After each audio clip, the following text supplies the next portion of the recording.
Neyveli NLC India நிர்வாகம் திடீரென கடைகளின் மின்சாரத்தை துண்டித்ததால் இரவில் புகுந்த மர்ம நபர்கள் செல்போனை பறித்து சென்ற அவலம்.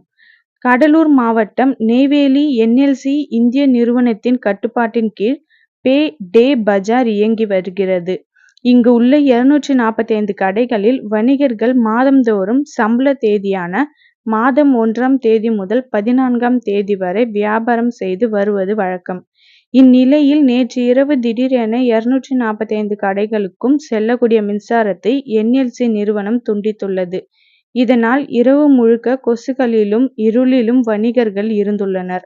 மேலும் தற்போது வரை மின்சாரத்தை வழங்காததால் 245 கடைகளில் உரிமையாளர்கள் மிகுந்த அவதியுள்ளாகி வருகின்றனர்.